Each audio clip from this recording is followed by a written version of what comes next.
I haven't been really sore for 3 months because this is smart training. My periodization in my training is built upon reps until 6. So I don't go higher than 6 reps. Yo, gorillas, welcome to the Athlete Insider podcast by Girl Nation. My name is Phil, and today's guest is the Dutch calisthenics beast, BarBrothers athlete from the Netherlands. I'm super happy to welcome you to the show, Badreddine. Yeah, thanks for having me. It's a pleasure to be here. I know Girl Nation has great athletes who can join the podcast, so I'm very thankful to be here. That's super cool. I'm also really happy that we made it, and maybe I can just talk about and tell the people the small story that we have. Like you don't even know it, but like we follow you already since a lot of years. So like I think already since I don't know, maybe 2017, 18, something. Yeah. But yeah, like mainly because you have like a really inspiring physique. You have like a really cool lifestyle that also inspires me with ice bath and all these like things that are really impressive. And I think it was in November 2019 that you've been to the Calisthenics Cup in the Netherlands. And you've done like I've just seen your numbers and I was like, oh damn, this is like damn, it's not only like a strong physique, but it's also like somebody who's really strong. We will just fade in the numbers here, but I think it was 26 dips with 48 kg, and it was a mixture between like really strong weighted numbers but also like endurance. So I was already thinking, yeah, it would be really cool to interview this guy and to learn about how you combine and how you become this like complete athlete. So yeah, we finally made it. Big thanks already for taking the time, and I'm really looking forward to jump into this interview. Yeah, me too. So maybe let's just start with the question that's already like always super interesting. How did you get in touch with the sport? How did you discover calisthenics? So yeah, it's a way back. If you've been following me from 2018-19, before that, I was already doing calisthenics for almost 5 years.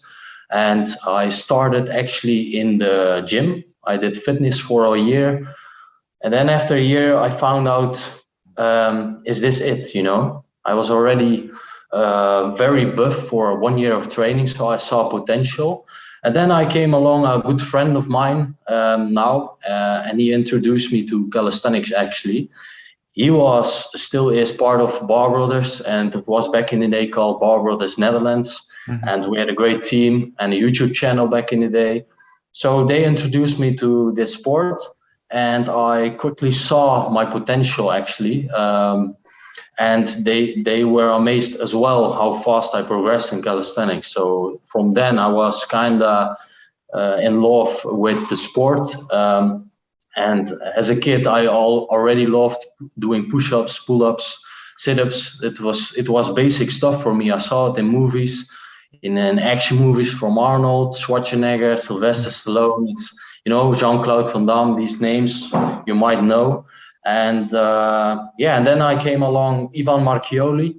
He came to the Netherlands. Ivan Marchioli is well known for his muscle ups, and I saw physiques from Lazar, Dushan, and some other athletes back in the day.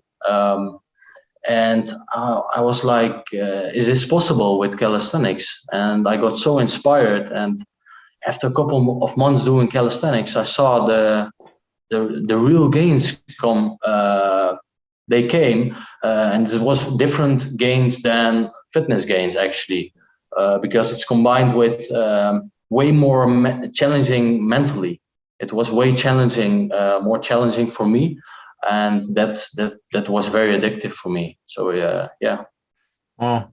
So was it the physique of these guys that you just named that pulled you and got you addicted to the sport, or was it the performance, or what was it? What made you want to start? Because of the beginning years, it's very normal to when you see it as a young guy. I was 16, 17.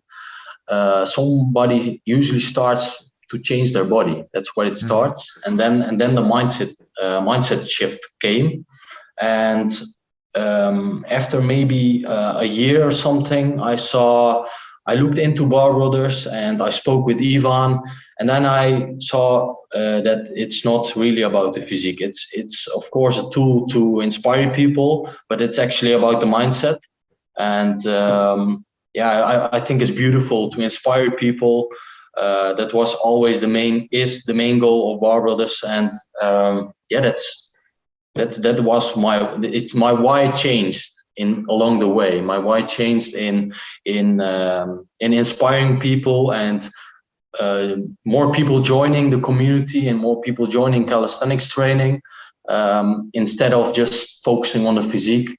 And of course, training your physique is challenging as well. But you have to. I think working out is a great way to challenge yourself mentally. It's overall known that it's a great way to challenge yourself mentally. True.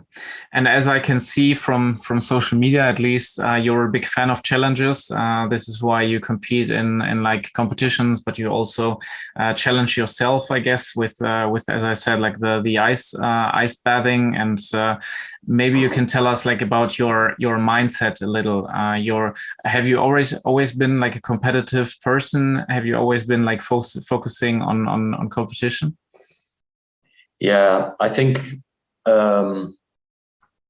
as a little kid, I really liked to be challenged and to join challenges, and I didn't like losing. So that's right now I know how to handle the losing better than back in the day, but I used to get really mad when I lost, even in like simple gym challenges on school, simple stuff like that. And I truly knew this isn't what I can do, you know. So I kept improving, and didn't share a lot with the people actually how I trained. But I was like in the background, I was working, and it was never enough. Still now, it's still not enough. I'm blessed, of course, and I'm thankful, but I'm still very hungry after 7-8 years now. So, yeah. And are you more like a silent worker? Because I think, I mean, you're not inactive on social media, but you don't share every workout, right? Or like, how do you do it? Yeah, people might know where I come from, because when I work out, I'm in the zone. So every camera, people who talk can be a distraction at some days. Now I know how to handle it. I just place the camera there, or I ask somebody to record. But it was a long process to get used to that, because I needed 2,000% of focus for the training. That's how I saw the best results. And if you ask many people the best workouts, they usually have them alone. You know, the you versus you. It's usually like this. And and then along the way, it wasn't about me anymore. You know, you inspire people. So that shift, it was a mindset shift, to understand that if you record, it will inspire people. Even if it is a simple story that you're working out, people will see and they will join. And that was a great mindset shift for me, to just stay active, even though I have some breaks, but I try to stay active. Yeah. Nice. So can you tell us about what you're working on right now? Like, what I would be also interested in. I see the previous days you uploaded like I think it was 5 reps of 70 kg pull-ups, and like today you uploaded your extremely heavy dip. How many kg was that? Was it? Yeah, it was 152.5 kilogram. Wow. But it's not my max. It's just show. It was a little update, you know, just show where I'm at. But it's not even close to where I will be in a couple of months. I've been working on pure strength.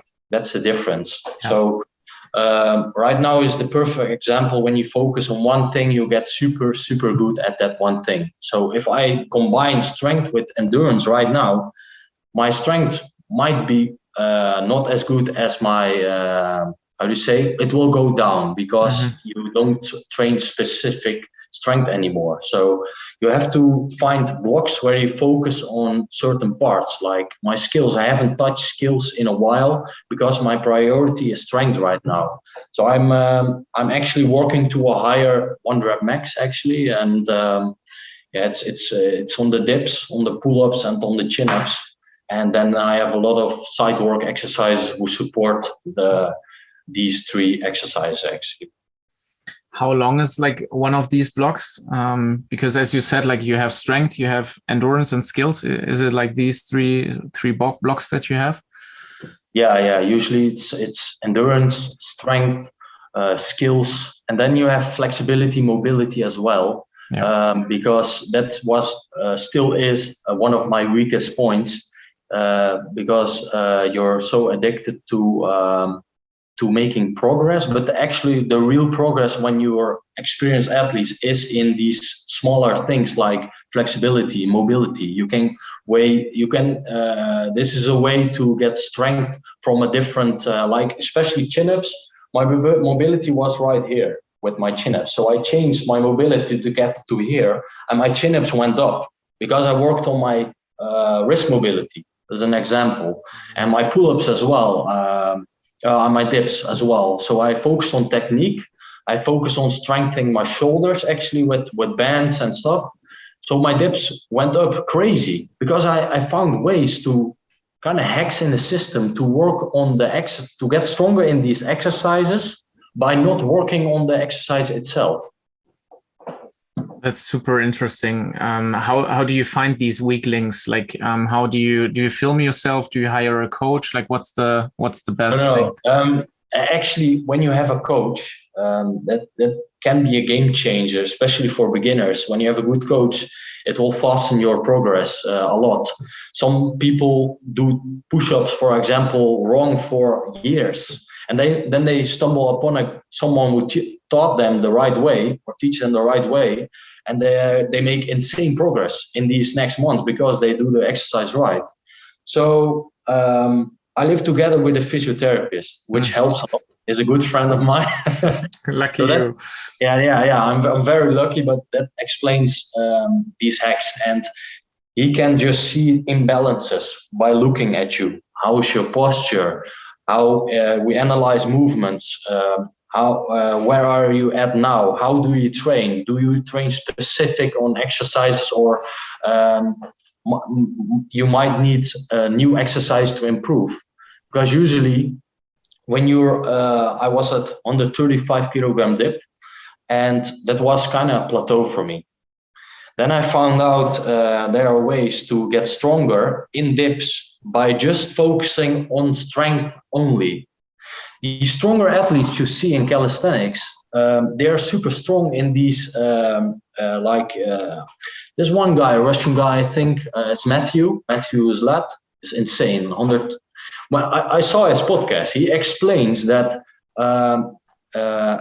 he's just focusing on 2 or 3 exercises. That's it. Yeah. That's it. He's just doing that and he's killing it. Why? Because he's so consistent with these 3 exercises.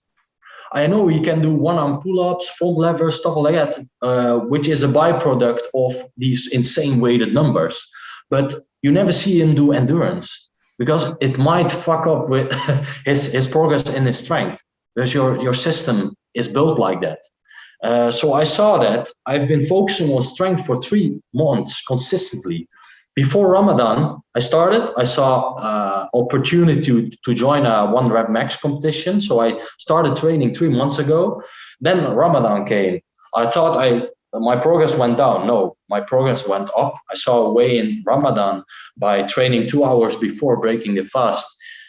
It improves, how to say, ketosis. You come in a ketosis state, keto. From ketose diet, it's a thing in your brain, and HGH, it's human growth hormone, which you stimulate by big amount of percentages when you fast. It's just shown in studies. So I found that way, which helps.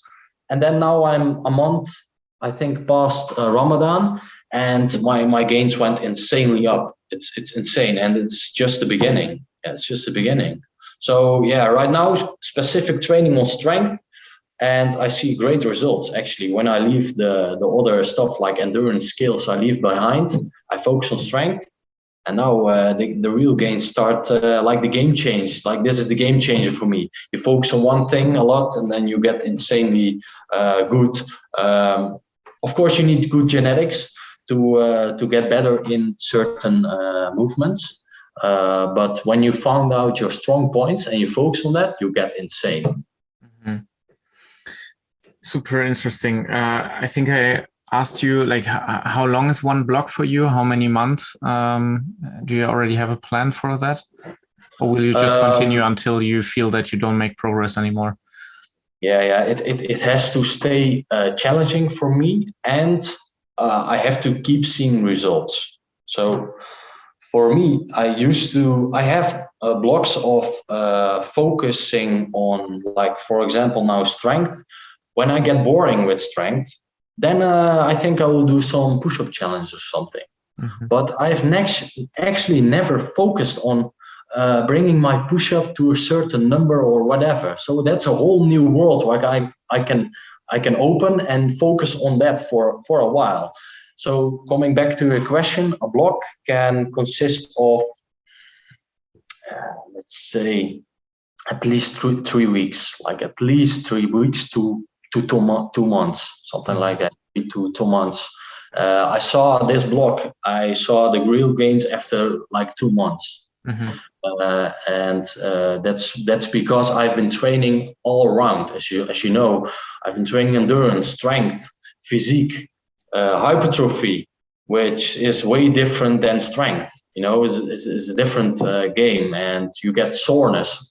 I haven't been really sore for 3 months because this is smart training. My periodization in my training is built upon reps until 6. So I don't go higher than 6 reps.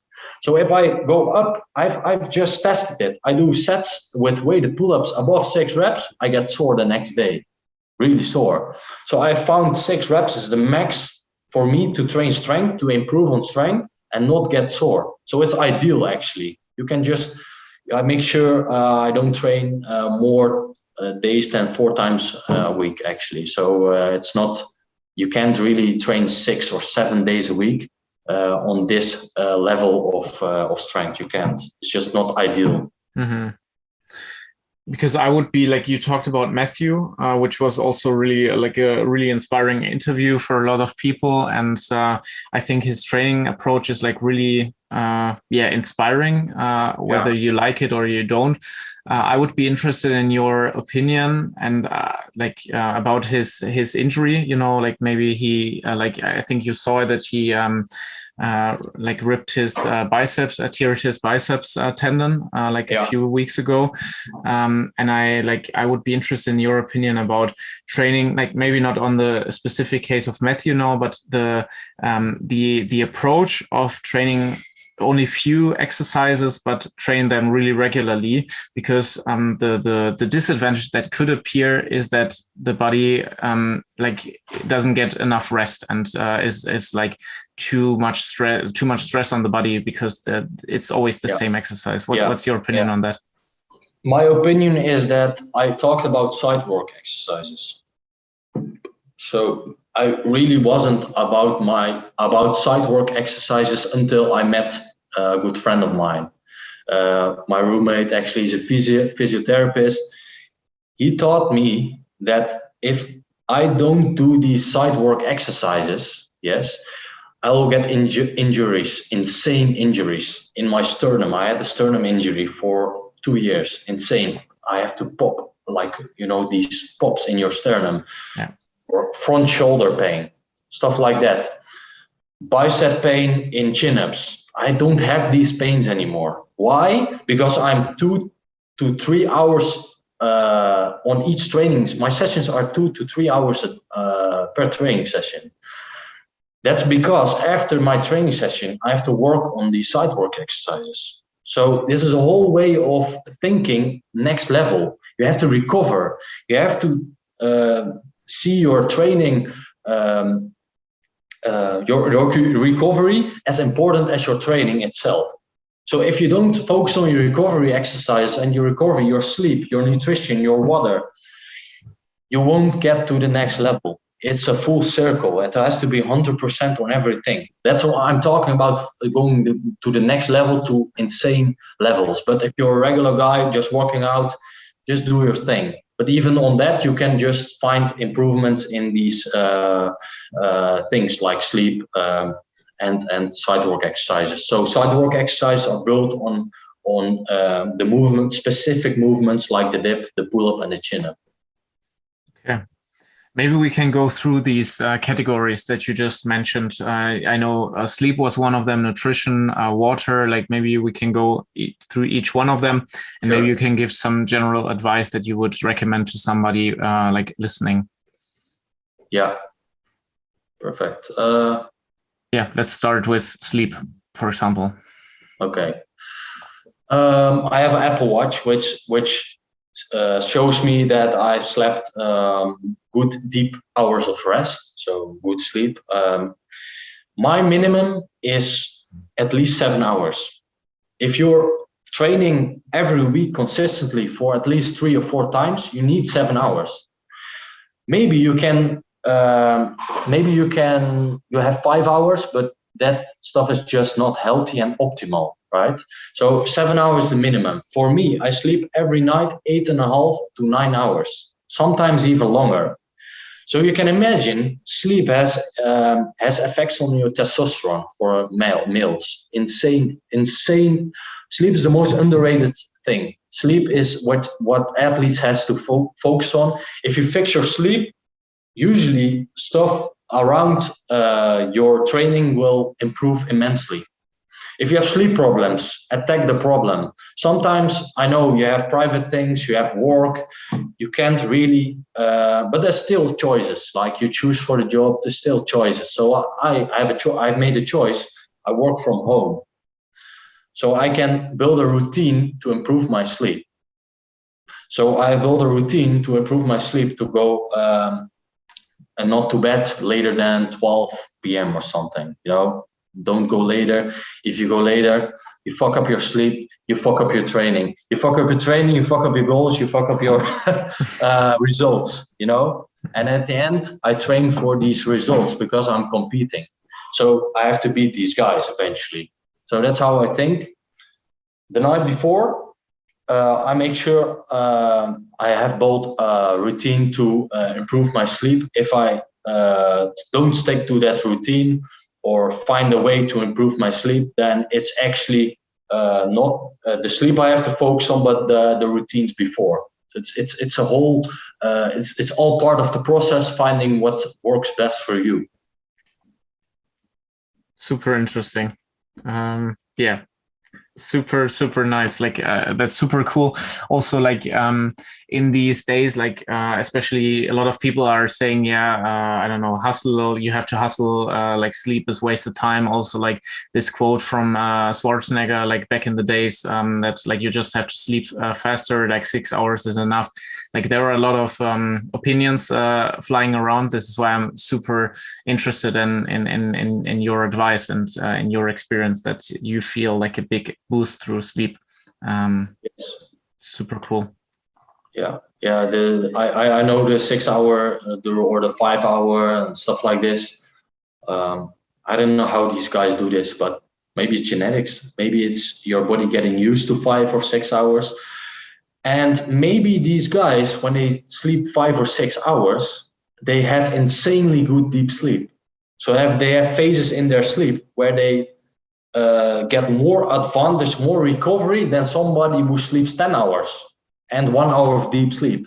So it's so different per person. I can't really say that 6 hours is bad, but I take 7 hours, and it's literally a minimum for people who work out a lot. It's like a minimum. Yeah. And I think I have read, or my roommate has read studies about sleep, and Yeah, it's been studied. It's known, well known that it's very important. And people who overwork and do less hours, when you speak to them, most of these guys, they end up in burnouts or any other mental problems.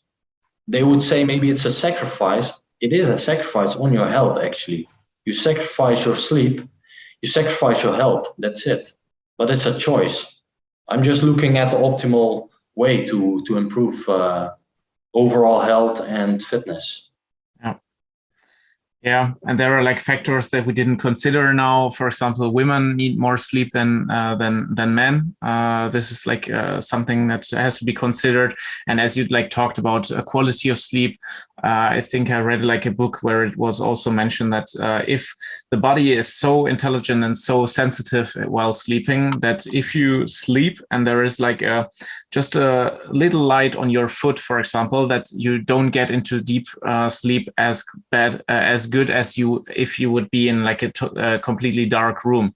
So like sleeping in a completely dark room and like there are different things that you can improve, like the air, like the humidity, etc., that can improve this quality of sleep. So yeah. Yeah, I sleep close to a window, but the curtains are always closed. Sleeping hygiene is very important. Staying hydrated before you sleep is very important. Building a routine, as I said, preparing your mind to get to sleep. Putting your phone away, very important. These things are so basic for me. Yeah. But not for a lot of people. They can improve their sleep by just these things. Putting the loud light down, having, of course, the sound, but you don't, I live in close to the city. Usually I have these sounds, but eventually you get used to it, living in the city actually. But the ideal way is getting the dark, the room dark as possible. Your brain knows when it's light, like these, your brain knows when it's light. When you wake up, you need as much sunlight because it sends a signal to your brain to wake up, to get energized. When you sleep, it's the same. It has to be dark. Your brain works like that. So having talked about sleep, which is something super interesting and important for you, we can go to the next topic of your routine, of your like just lifestyle. And one thing that you just said like was hydration, water. What can you tell us about that? You have this minimum of 2 liters a day of water for a healthy man, I think. A regular man has to drink at least 2 liters, but it may differ per person. Some people drink 1.5 liter, 1 liters, but it's different when you work out. You lose way more than a regular person on an office job maybe, or with a less active lifestyle. For me, I need 3 to 4 liters. It sounds a lot, but I drink 3 to 4 liters. I really need it. And you see insane results in skin, in energy levels. And I'm fasting right now. It's like 4 p.m. and I'm fasting actually. And I still my hunger by drinking water, which helps a lot. So, and I drink coffee, so it dehydrates. So I have to keep up with my water intake. So yeah, it's very different per person how much liters of water you need. You can test it out, and what is realistic for yourself to drink, you know. And I have a big, how to say, the stuff in your body where the pee goes in. It's very large. You know, the the organ where your pee goes, and you know. For mine is very big, so I can store a lot of pee and actually wait with peeing. But a lot of people, they really have to go to the toilet every 50 minutes. And you see women all the time. They don't drink a lot because for them it's annoying to find the toilet. For us, we can do our peeing everywhere we want, every tree we want. So it's really looking what works for you. Most athletes, I really recommend 2.5 to 3. Like if you train 3-4 times a week, just test it out, see how your body works. Sometimes it takes some days to get used to more water in your system, because especially people who have struggles with gaining weight,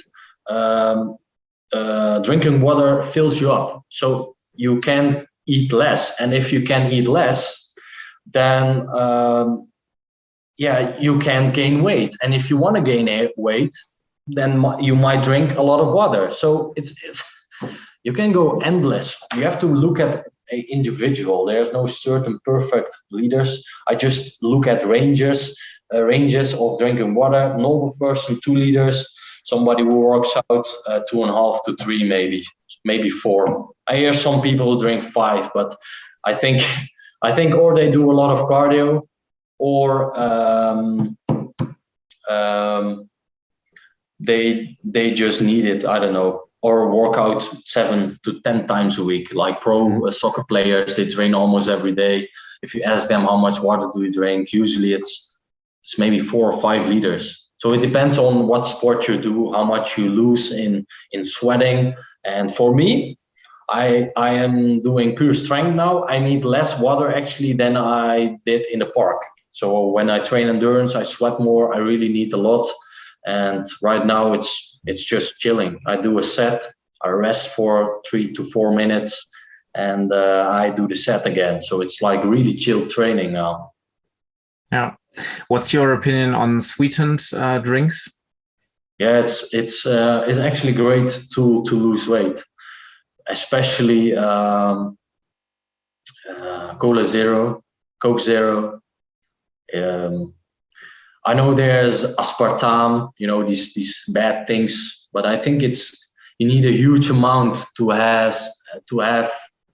make it have insane bad effects on your body. That's what I think. I've seen it as a great tool to lose weight, to still your hunger, to drink 0-calorie drinks. For pre-workouts, I use coffee. So that's might be interesting to know. I just drink coffee in the morning and before workout. Sometimes I forget my coffee before workout. It's no problem. Sometimes I forget my headphones in the workouts. No problem. It's just all tools, to reach your goals.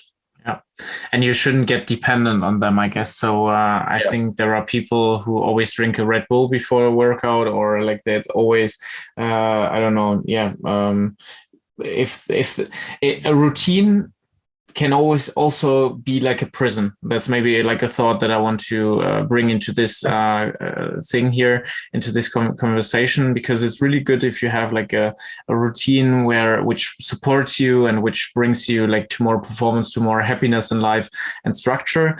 But you should always you shouldn't get dependent on it, and you shouldn't fall into a deep depression if you don't get your coffee in the morning. And I see that for a lot of people who are like super dependent on coffee. Yeah, they are actually addicted. So they're basically junkies. They're like drug addiction because caffeine is a drug, and if you're addicted to coffee, you're actually addicted to a drug. That's it. And I just like the taste, but I feel after drinking coffee, I have to keep sipping water, because coffee dehydrates, and dehydration leads to many bad things. Actually, your body is how much percent? Above 90% made of liquid water. So you have to adjust. Yeah. Well. True. Yeah. Coming to the next topic of your routine, the next part, let's talk about nutrition. And especially I would be super interested about your style of fasting, because you said that you you didn't eat today, or that you're still fasting. So maybe you can tell us more about your nutrition. Yeah, I'm a fair believer of getting to know your body throughout the years. That's like the main key to getting at your best, getting to know your own body, because there's no perfect way to do a diet or whatever. I'm no fan of diets. My diet is, everyone has a diet, but not like written down and stuff. Mine is like a lifestyle, and intermittent fasting is a way of my lifestyle. It's just a part of my lifestyle. So for me, fasting is a tool to lose weight and to have more focus in the morning. So I have built up in the year. I've been fasting since 2018 or 19. So it's a long time actually. But in the beginning, it's super hard for me to work to fast until 11. I was so hungry at 10 or 9. I was so hungry. I was like, I need food. But if you can still your hunger, then I think that's a great strength to build. If you can still your hunger, that's why the Ramadan Muslim do. I'm Muslim as well, so I do the Ramadan too. I know Ramadan is more about more than just fasting. Of course, it's about the belief and more getting closer to God. But about the fasting, there's actually great benefits to fasting if you do it at least 16 hours a day. So 8 hours window of eating, 16 hours of fasting. Right now, I'm fasting actually for 18 hours. You have to find a sweet spot while fasting. What fits for you? You have to find a sweet spot. There's no perfect hour you have to eat or break your fast. You have to find the sweet spot for yourself. My sweet spot is between 16 and 18 hours. That's my sweet spot. And I have some days I just need breakfast. I really need egg whites or whatever for my body. I just feels wrong to not eat. I'm not getting too hard for myself. I eat my breakfast, the next day I'm fine, I can fast again. But I also have blocks why I have family stuff, or I want to eat breakfast with this person. I have a social life as well. So I take time to eat breakfast, no problem. I'm no robot to do this every day. I just adapt. That's what I do. That's my lifestyle. It's actually a great way to look at things. But it's very challenging to find. Some people will never find what fits for them. They keep sticking to some diets. They drop with the diets. You see a lot of people, they stick to a diet, they get shredded 2 months. They're super insane shape, and then they get insanely fat after this diet. They get like, you go extreme, you get extreme back. You know what I mean? So balance, I don't know. Right now, I don't really have balance, but I kind of have balance, So I have, you need to find the sweet spot. That's all I can say. What fits you, man. It's a great journey. It's a great journey to find out. Sure. And I also think it's like different, like as you said, it's different from person to person, but it's also something where people, when they start, they are so motivated, they think they have to do it to an extreme, and then they can't keep up the diet and the thing. So they don't see that like adjusting, because it took you years to become that that known to your body, that like just exploring your body and like developing this lifestyle and this routine. And that's something that you would recommend definitely to people as well, to just listen to their body and to develop from year to year. Yeah. I actually haven't tested out many diets because I'm never been a fan of dieting. Mm-hmm. It really didn't fit for me. But for some people, it's a great start to really change their lifestyle, to change their nutrition. So it's not a really bad thing, but I don't think it's meant for a lot of people. That diets just don't work. A guidance would be way better. Mm-hmm. Just a guidance, somebody will go and guide you through a healthier lifestyle. Sounds way better for me, and for many people would work better. So somebody who really enjoys pizza and he just really needs pizza or other delicious foods, but this guy says you can't eat it, because you have to lose weight. He says it with a good reason, because you want to lose weight and you have to stick to this program to eat.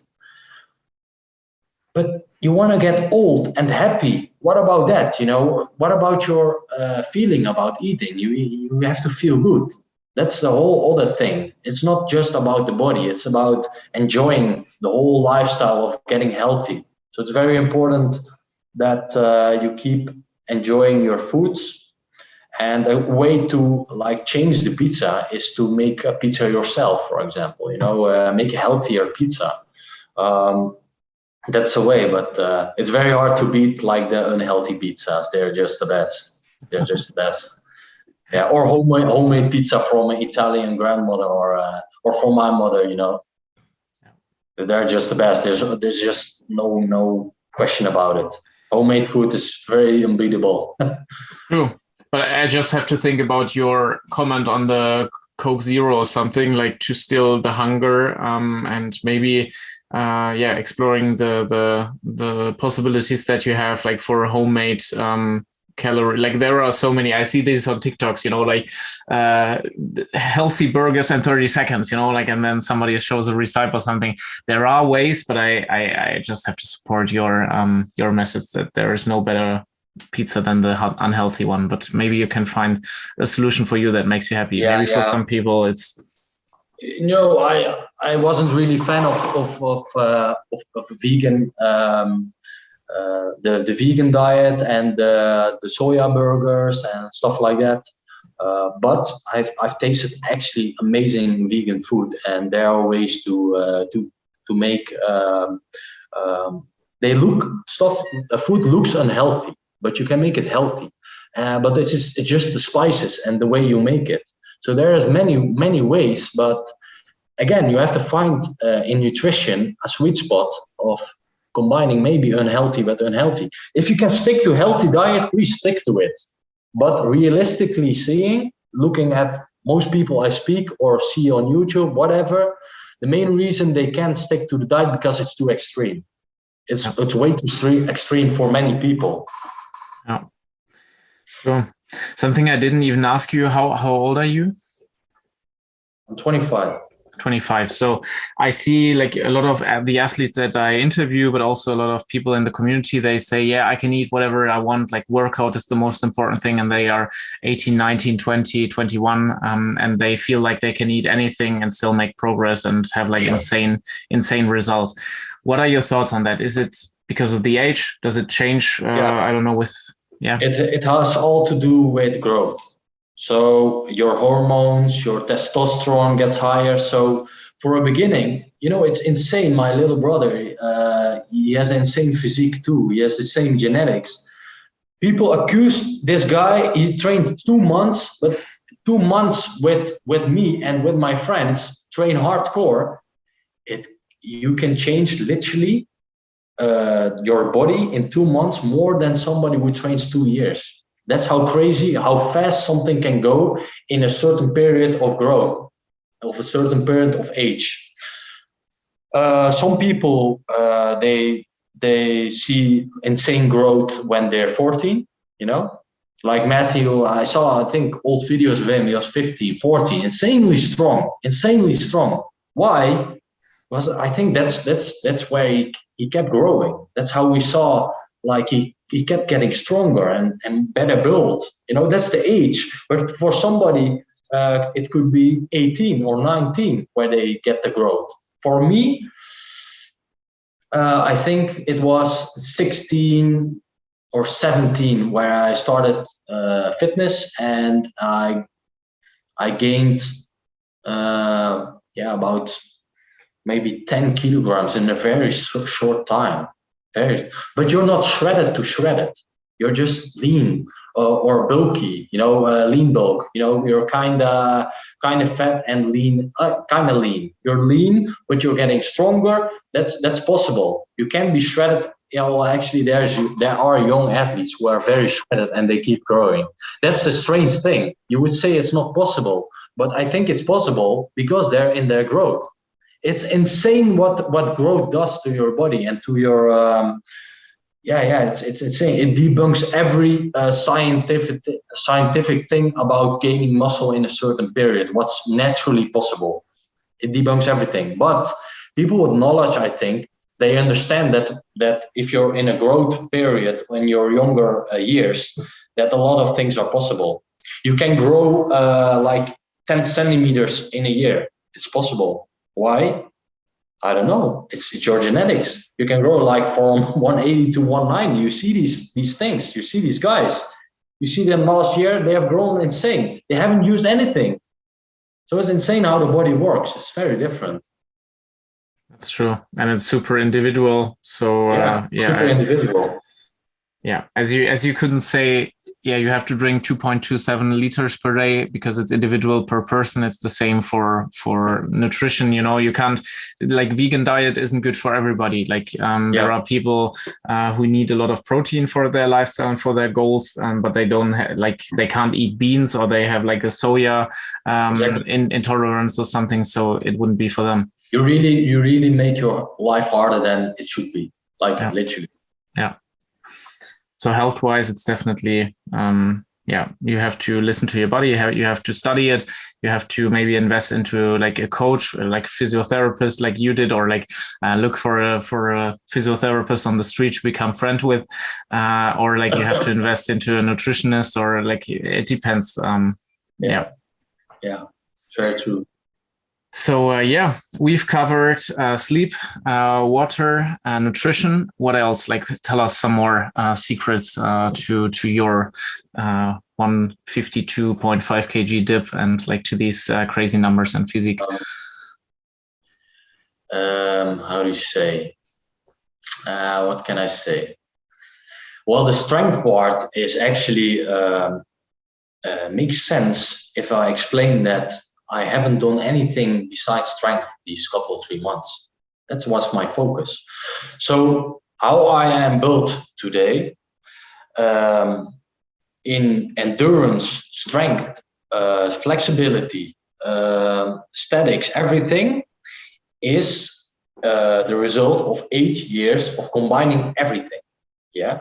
So right now my focus is strength, but I see physical results as well, because it's a different way of training. So 6 reps is actually hypertrophy as well. If you do 15 reps or 12 reps, I would be sore like the next day. That's I want to explain that if you focus on strength for a while, you can get sore when you change your rep ranges. So maybe beginners, when they stick too much in a rep range of 10 to 12, or 8 to 12, the hypertrophy range, which is well known, and you stick for that for a while, your body gets used to it. But if you train with me and you do 20 sets of 8 to 12, instead of 3 or 4, I guarantee you're going to grow, or you're going to feel sore or whatever. Growth is not parallel to to soreness. In some degree it is, but I don't think soreness, if you're sore, it necessarily means you're growing. But in my experience, usually I grow if I get a little bit sore, maybe a little bit sore. Sometimes super sore when you do insane numbers like 1,000 push-ups in an hour. Of course, the next day you're going to feel your chest. It's just. But I have no secrets. I believe there are with every athlete there are certain things they use, not use in steroids, but tricks or hacks with that works insane. So my tip to everybody: study as many athletes, preferably somebody who looks your same body type as you. Study them, study their exercises, study their way of living, study the progress they make, look at the stories. Yeah, that's a great thing to get better yourself. Try these things, see if it works for you. Picking random workouts from YouTube, bullshit exercise, you will see a lot of routines. I try these exercises. I let a beginner try this. It makes no sense, because there's no periodization in your training. There's no way how you see progress. I think there are general workouts that people can just take. You have Mad Bars, these apps. There are plenty of people who have seen amazing results with these apps, or the system from the BarBrothers. They launched a big program. It has changed. I still get people, they message me, look at my transformation. I follow the system, insane results. And there you have the haters or the people who tried it, and it's way too hard. It's way too hard, a program for them. But you see, it's very, very different. And it's again a journey to find and learn about your body yourself. So observe, adjust, reflect, and give yourself feedback. Record yourself, learn. That's like maybe the secret. Learn, keep learning, keep adjusting. Find what works for you. Don't stop at this guy, amazing physique. You look at him. I just copy his stuff, and it doesn't work. Of course, it doesn't work. You don't know anything about what he does or exactly what he does. So it gets crazier and crazier every year. Like on the social media, these bullshit workouts that people share, they're actually not doing these workouts. I believe that. And if I have to share my workouts on my story, they actually make no fucking sense. They make no sense for a lot of people. There are some workouts I do. I start with 100 kilo dips. Okay. I go to the push-ups. I do 150 kilogram push-ups. Okay, then next I do 100 muscle-ups. After these muscle-ups, I go around 5 kilometers. I've done this stuff. It makes no sense for people. But is that the best way to build muscle? Fuck off with the best way. There's no best way. That's the whole point I want to actually share with people. There's no best way. There's a best way for you. There might be a best way for you, but there's no general best way for everybody. There isn't. That's maybe the secret. Yeah. Yeah. And this is maybe also the point of these interviews and this podcast, because you see like Matthew sharing his advice, you see an endurance athlete like Max True sharing his approach and advice. It depends on the goals. It depends on the body type. It depends on the lifestyle. Like some people are working night shift. Some like they like there are so many things that can influence the reason why the work of Badr is like not the one that I should follow. And this is like, yeah, I think you brought it to the point. I really So this for example, somebody who works night shifts, and that guy has found a way for to make it work with night shifts, with different shifts. I really would like these people to show up and share their experience with other people, because there are so many people who look at ways. They are still looking for ways to adjust their training with work, with getting enough sleep, everything. But if you find a way, please share it with people. And really, there are people, so many people are still looking. Like for me, I have an office job. I work administration. For me, it's very flexible and it's very easy to go to my kitchen, cook an egg. But if you don't work home or have a physical job and you burn 3,000 calories, it's so much different than me sitting on this chair and doing my work. It's so much different. And for example, somebody who works night shifts has an ectomorph body type, like really skinny, don't get weight easily. They don't gain weight easily. Night shifts, poor sleep, ectomorph body. Man, all these things are so bad, in disadvantage to build muscle. Then even for these people, there's hope. There are people who make it work. Maybe not the ideal way, but they make it work. So we have to find a way to make it work. And if you like getting sick of looking for something that works, then you might have to take a different job, man. Maybe take a different job, or move to a certain city where you can maybe sleep better or have a better lifestyle. I know it's easier because I live in the Netherlands. You have many more opportunities than maybe, I don't know, India, for example, do Mumbai or whatever. In India, maybe it's way harder to get certain foods or to get this job. You know, we live in a Western society over here. You have better opportunities than certain countries. So that's a big audience of mine are from India, for example. If I tell them to eat this, they can't get that stuff from the supermarket. They just have basic stuff like, not everybody, I don't want to put everybody in one bubble, but I just observe, I see what happens. And it's very hard for some people to find, and financially, to find the right nutrition, what works for you. And it's very challenging for a lot of people. We actually have it quite easy in this, and maybe in Germany too, in Netherlands, the supermarkets everywhere. Maybe not the best quality food, but you can make it work. You walk to the supermarket, get some bananas, blueberries, milk, and oatmeal. You have a great fucking meal. It beats every protein shake out there. Oatmeal, milk, bananas, blueberries. Boom. Power meal, easy. It's actually quite simple. The idea is simple, but it's hard actually to adjust and to make it work for yourself. That's hard. That's the hard part. But the idea is simple. It's not rocket science. It's not rocket science. Yeah. So how would you describe your nutrition? Like, do you eat, I think you eat a lot of fruits and vegetables, or like, how can you describe it? I'm looking around. Right now, what works, I got to be honest. I'm kind of a cheater. Like, I cheat a lot. I eat donuts. I eat cookies. I eat all this stuff. I eat chocolate. I love chocolate, you know. But it has effects on my workouts, on my energy levels, everything.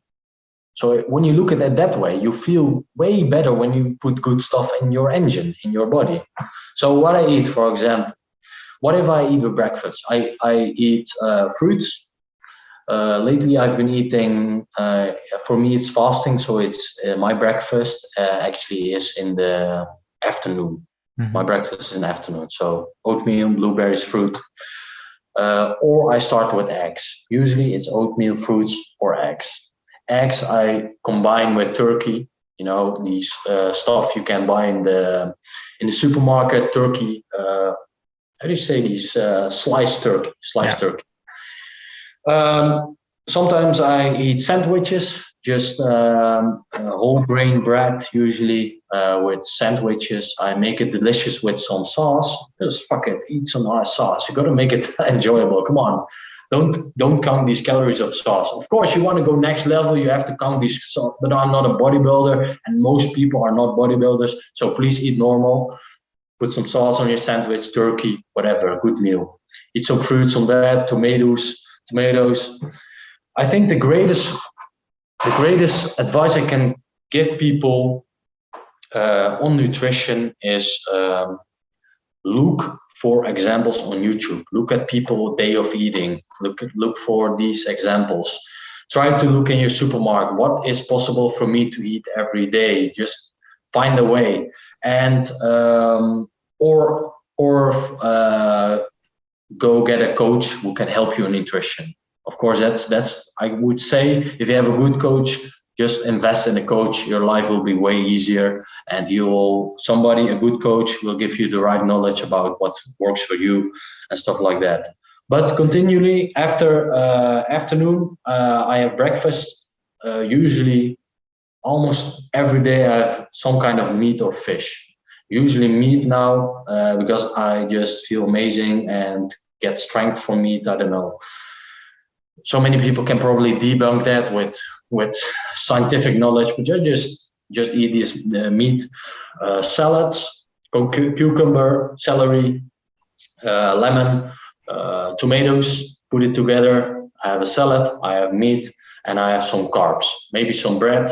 How do you say? You have this Lebanese bread. They like flat bread, any kind of bread.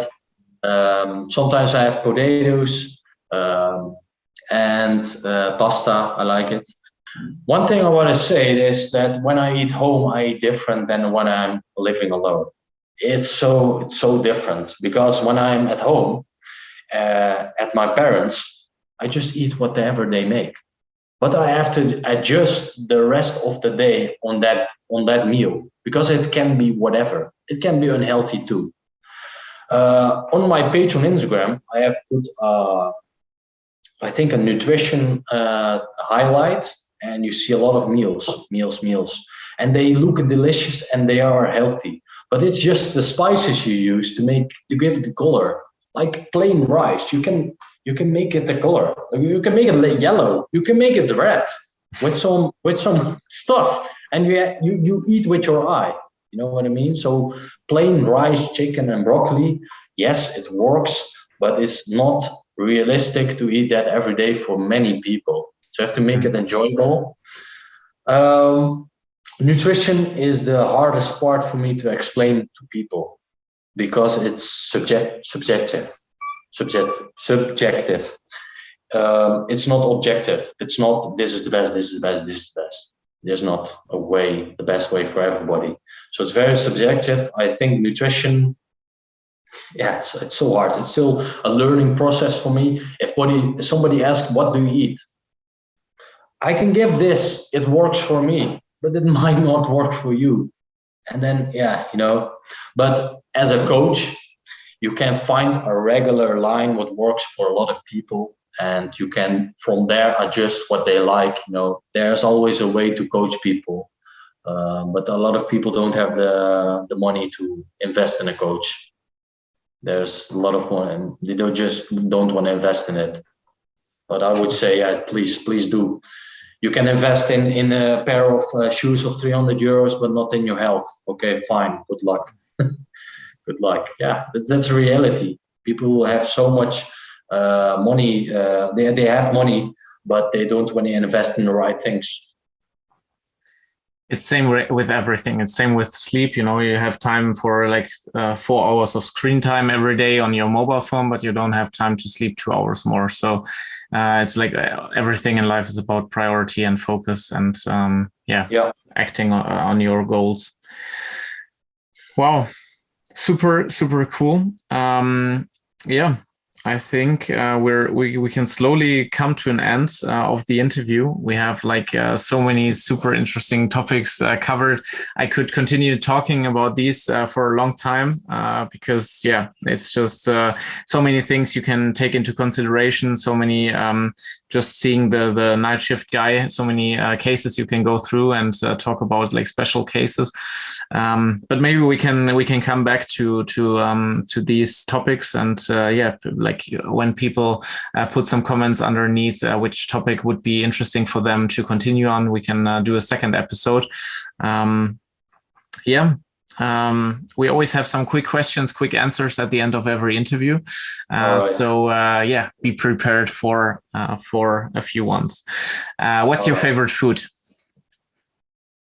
Okay, I'm going for one thing I really, really enjoy after a heavy workout.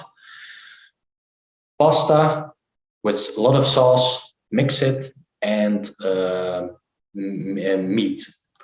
Just I would say minced meat or whatever.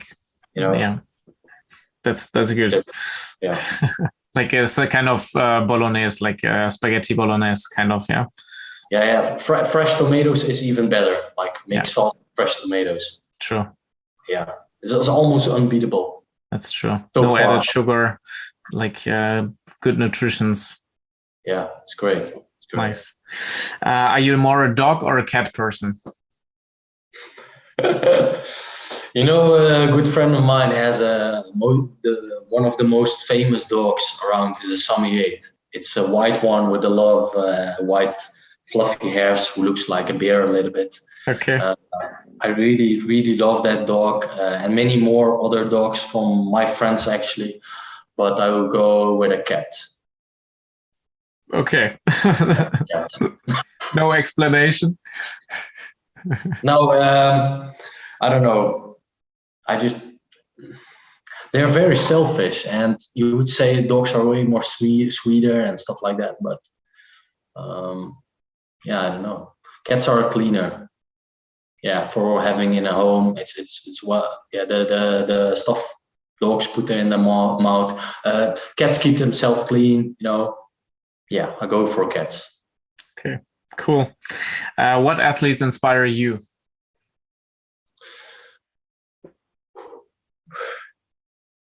Right now or back in the day? Right now.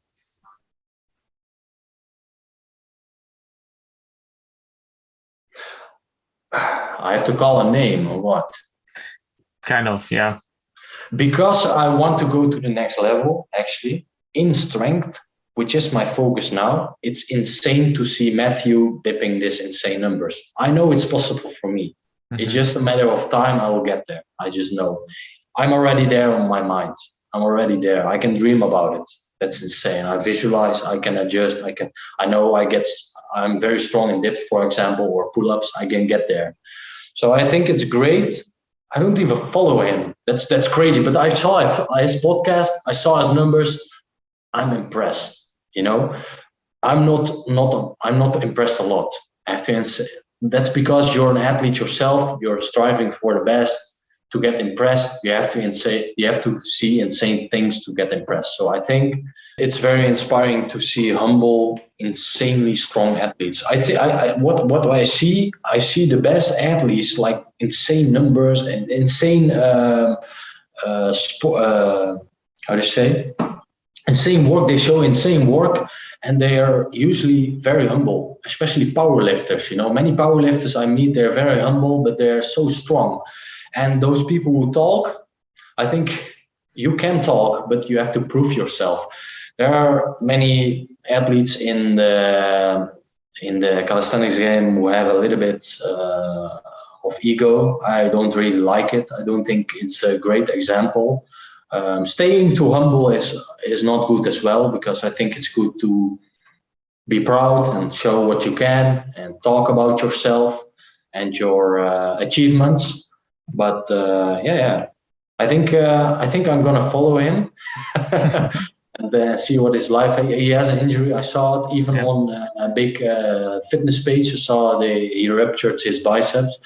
But right now, I think it's great to see his work. Back in the day, I was very inspired by Ivan Marchioli, his muscle ups. Physique-wise, it was Lazar Novovic from BarBrothers, founder of BarBrothers. Dujan, very inspiring. They have been working for a long time, so it's great to learn from people from experience. And I think Adam Raw back in the day inspired me to do weighted calisthenics as well. Yeah, nice. He's one of the OGs too. But I've not really followed him for a long time, so I don't know what's up with him. Yeah, but something I want to add, like I think it's super difficult, to be honest, to be an athlete and to perform on a really, really, really high level. And to be because you need, and like the difference between an athlete and an influencer is quite high, because you need, I think, different personality traits. When you are an influencer, you have to talk into the camera a lot. You have to like show everything. You tend to also be seen more, I don't know, ego, because you show everything, but this is kind of your job.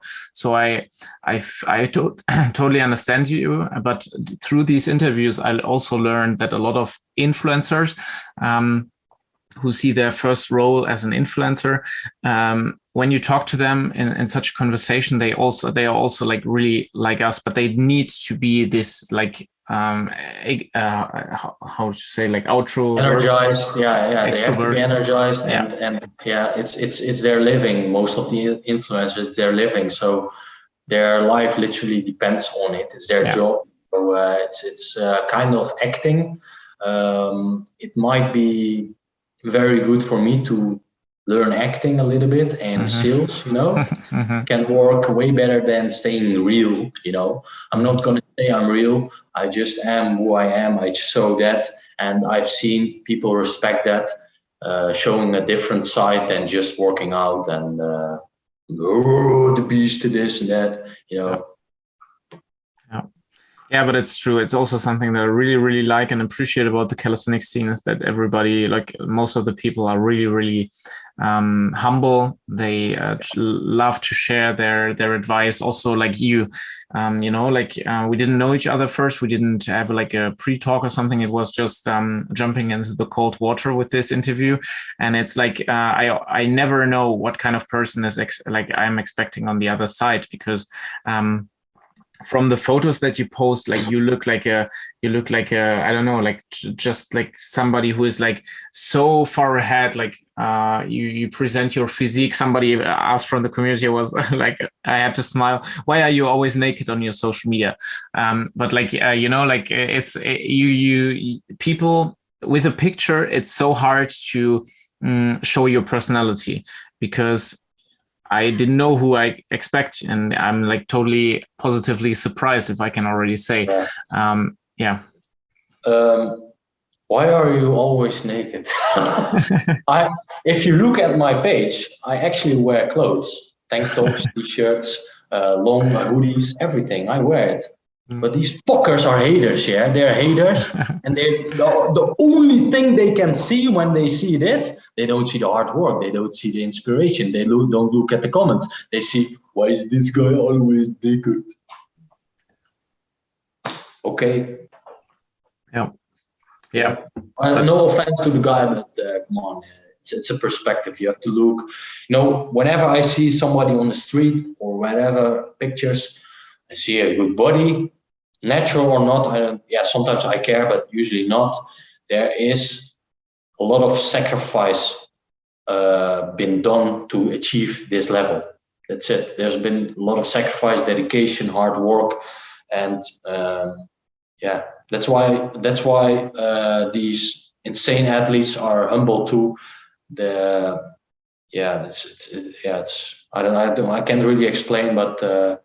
Maybe because of this insane work, they get humbled. Yeah. They have been humbled before through experience. Like I had to get humbled in some competitions by some strong Russian guy. I had to get humbled to get here. If I didn't get humbled, I might get maybe a bigger ego or whatever. I might get a huge ego and will not be good in the long term. It wouldn't be not good for a person being, Sure.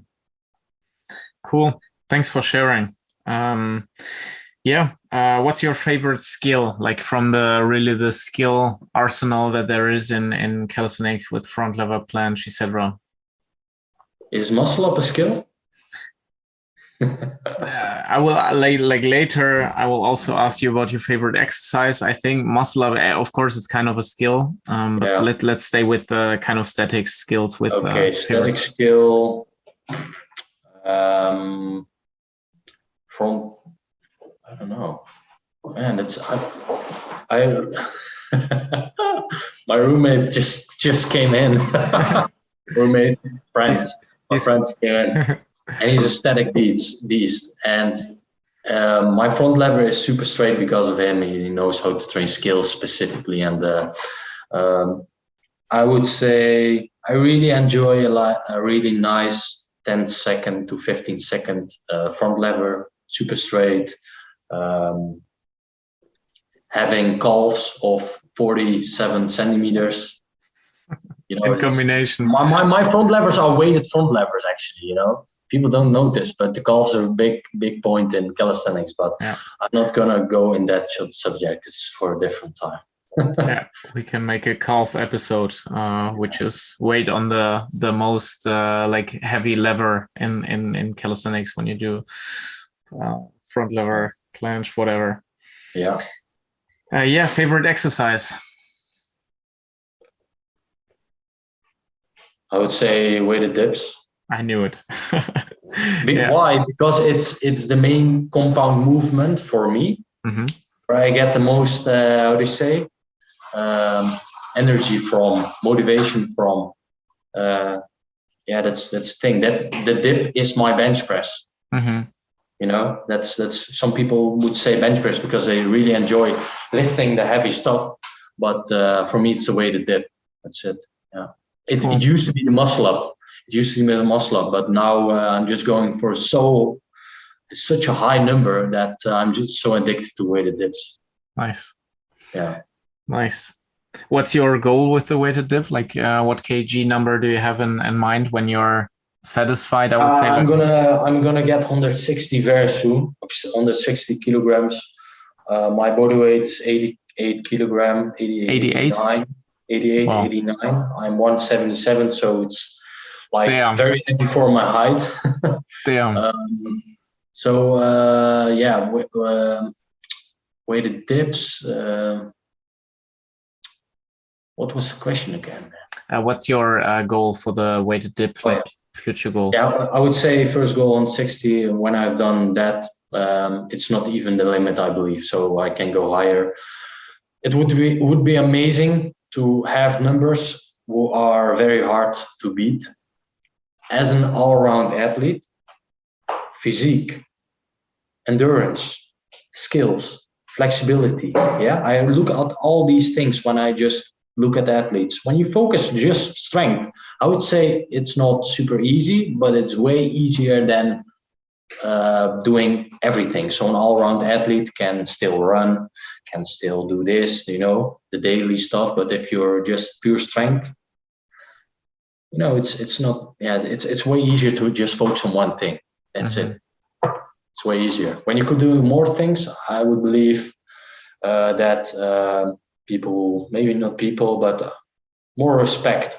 I have more respect for somebody, especially calisthenics athlete who take legs seriously. I don't know. It's just a complete. It's your build. Your legs is 50% of your body, and just train them. Okay, just train them. Do whatever. Just train them and don't skip them. I have many more respect for people who just look at the whole complete thing. Yeah.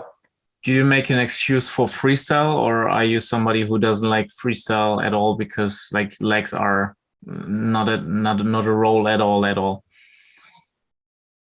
Legs play a role in almost everything in calisthenics. Maybe push-ups they don't, but every pulling movement, every static, legs do really make a difference in how hard something gets.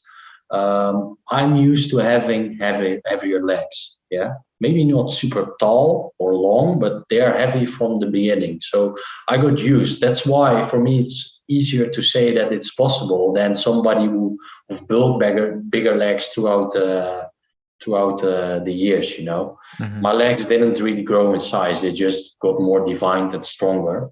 I don't know better. I've been heavy all my life, and they have been big all my life. So in freestyle, so can we make an excuse on freestyle on legs? No, fuck off. No excuses. Train your legs. Okay. Yeah, train your legs. Fuck off. Okay. Train your legs. Come on. Or maybe it's even a split or whatever, static stretching, train them. Okay. Yeah. Thank you. Pull or push? Push. Do you have a favorite movie? Oh, did somebody ask this? No, it's like the quick questions that I always ask at the end. Okay. Oh fuck! This one movie. It's a mafia movie. I really liked it.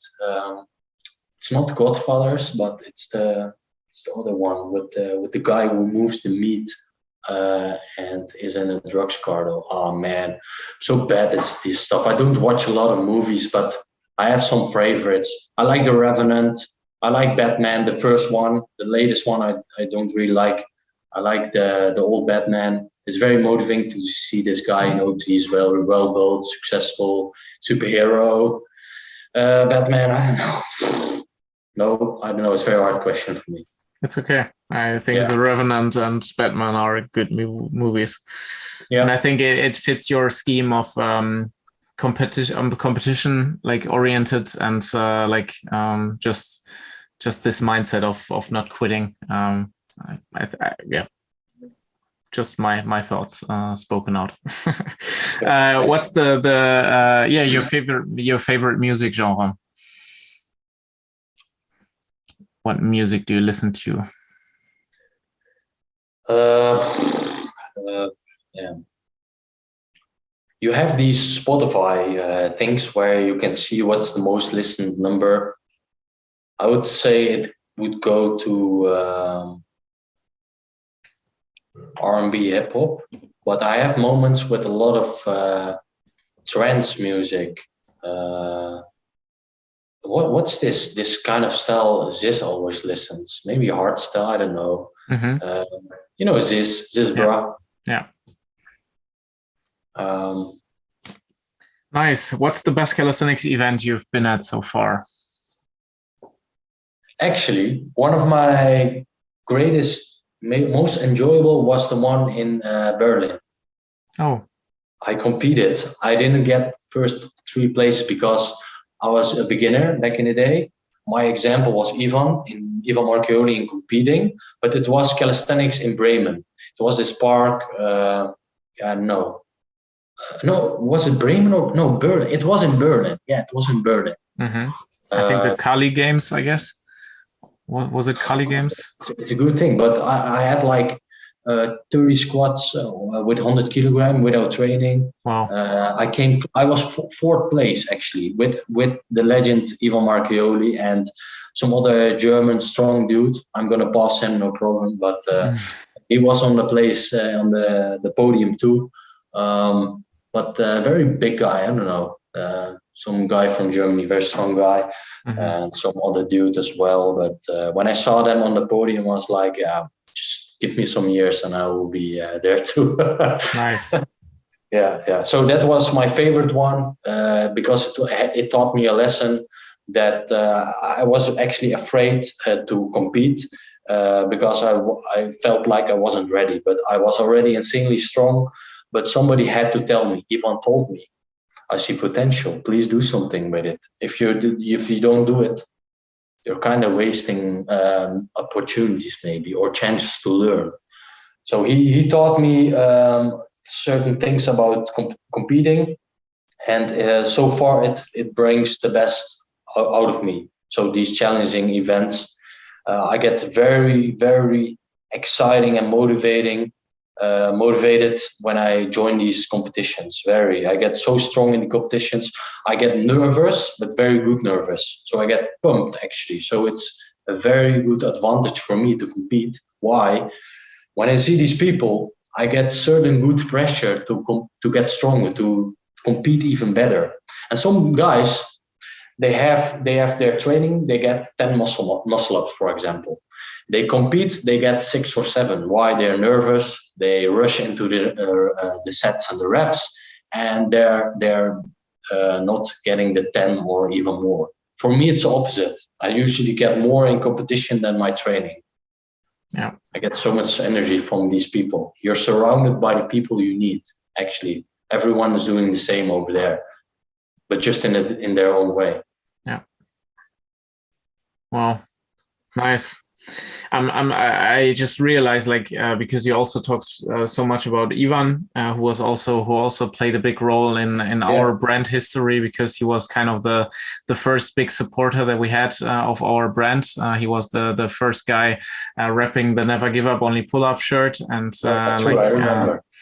And I was like, I will never forget the situation in Bremen where I never sold a shirt before in my life, just to friends in school who wanted to support the first shirt.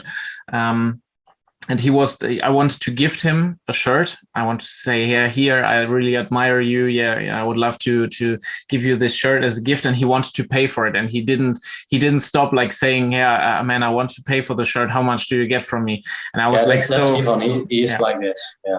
Yeah, and I was so stunned. Imagine he was the god, he was the calisthenics guy back then for muscle ups. Everybody knew him. So this is why I have to smile that Ivan is also played such a big role and saw the potential in you.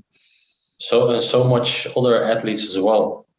People have never seen muscle ups in their life, and Ivan, I would say millions of people actually have seen a muscle up in their life because of him. Yeah. He was literally the starter of muscle up. Maybe not the founder, but he was one of the first ever online seeing muscle ups. Yeah. Like, I think muscle ups are literally an art of seeing when you see him. True. It's just insane. Nobody beats him. Everybody can discuss, but nobody beats the beauty of his muscle ups, because he's 190 centimeters and he just flows like it's just natural, as if it's natural. And of course, you have some other strong athletes upcoming, and you have people who do 40, 50 kilogram muscle ups. I don't care.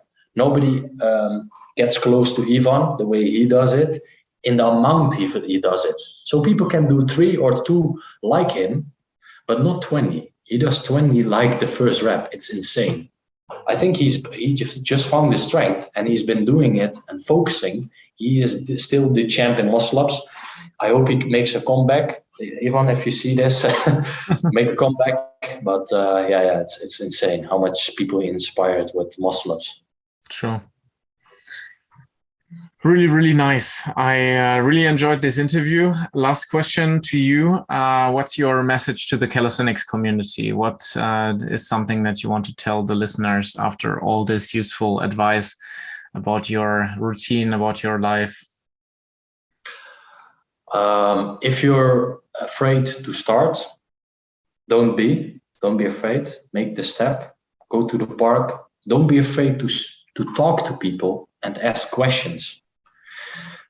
That's a big advice. I used to be so alone and Google and use Google for my only information, but please ask around, send DMs to people if you have questions. Just gather information, adapt to your own, and see how far you can get with that, and just don't give up on the first day or the first week if you don't get results. Stay consistent and never give up. Nice. Thanks a lot for this interview. How can people get in touch with you? How can they find you? Do you offer some coaching, something like you can find me on YouTube, Badr VDS. On Instagram, this is my main channel. That's the biggest audience I got. I'm mainly active on Instagram, so Instagram, YouTube. That's it. So I will be more active on YouTube very soon, but Instagram, to stay up to date. You can always message me and see if I can help you. I do offer coaching, but I'm in preparation for some competitions, so that's main priority with working 40 hours a week. It's very hard to coach more clients than I do right now, but you can always see. Maybe you're an experienced athlete. I really enjoy working with experienced athletes. I get very energized to see progress on them. Cool. We will link all the social medias in the description. So thanks to everyone listening to this till the end. I really appreciate everyone listening to such a long interview, but I think it was fully packed with useful advice. So first big thank you goes to you, Badreddine. It was really an honor to talk to you. It went like super, super well. And I learned a lot for myself as well and got inspired. So I'm going to head to the workout now directly after this, being fully pumped. And thanks a lot for your time. Yeah, kill your workout. Thanks a lot. And hopefully till the next time. Hopefully. Yes. So if you have any further questions, leave them in the description. I think it would really be interesting to dive deep into one specific topic after this one. So thank you. Thank you.